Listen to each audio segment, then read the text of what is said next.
Les tendances de résultats partiels de l'élection présidentielle du 20 décembre dernier en République démocratique du Congo commencent à prendre forme. Au centre Bossolo, lieu aménagé par la centrale électorale pour les opérations de compilation et affichage progressif des résultats, les journalistes, observateurs et représentants de plateformes politiques prennent part à l'exercice dans un souci de transparence et d'inclusivité. Ici, les résultats sont rendus publics, circonscription par circonscription, sur base des données numériques et physiques compilées, avec les scores de la diaspora congolaise concernée par le vote, à savoir la France, la Belgique, l'Afrique du Sud, les États-Unis et le Canada. Le candidat Félix Tshisekedi a pris la tête de la course à la présidentielle avec 4 294 voix, soit 80,99%, suivi de Moïse Katumbi, 584 voix, soit 11,01%.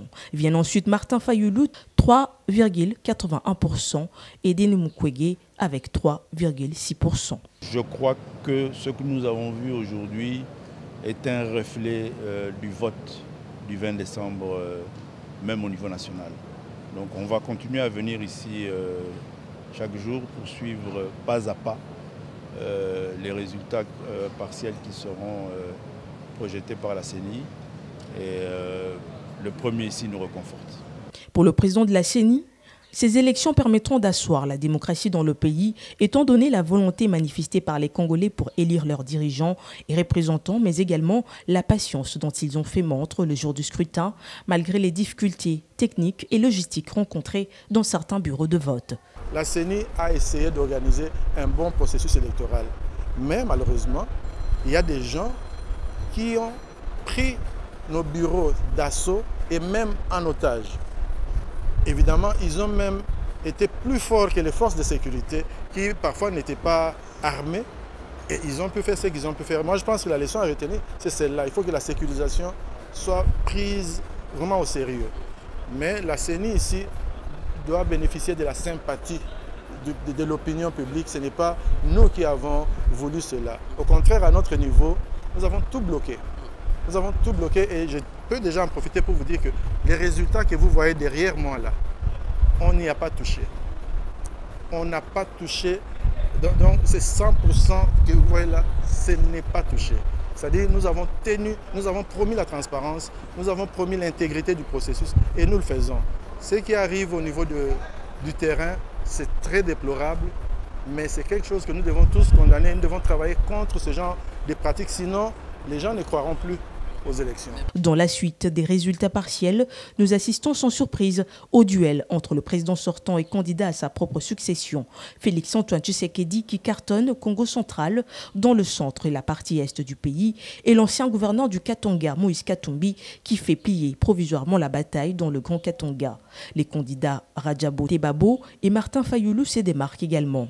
Au niveau national, les résultats partiels affichés jusque-là concernent les voix issues du suffrage valablement exprimées et de plus de 130 circonscriptions électorales de l'ensemble de provinces du pays et place Tshisekedi en tête avec un total de 4 835 253 voix, soit 78,98%. Il est suivi de Moïse Katumbi avec 873 616 voix, soit 14,27%. Les impressions sont très bonnes. Je commence par féliciter les bureaux Kadima pour cette innovation. Dans le passé, on publiait le même jour tous les résultats et ça créait des tensions. Je pense que cette nouvelle méthodologie permet à l'opinion de voir les tendances, comment ça évolue. On peut déjà comprendre qui pourrait être le gagnant. Et moi, je pense aussi, si un candidat conteste les résultats qui sont publiés, à mon avis, il faut qu'on lui donne la possibilité de vérifier. Globalement, je suis satisfait du travail abattu par le bureau de la CENI actuel, même s'il peut y avoir quelques imperfections, n'est-ce pas, inhérentes à la nature humaine.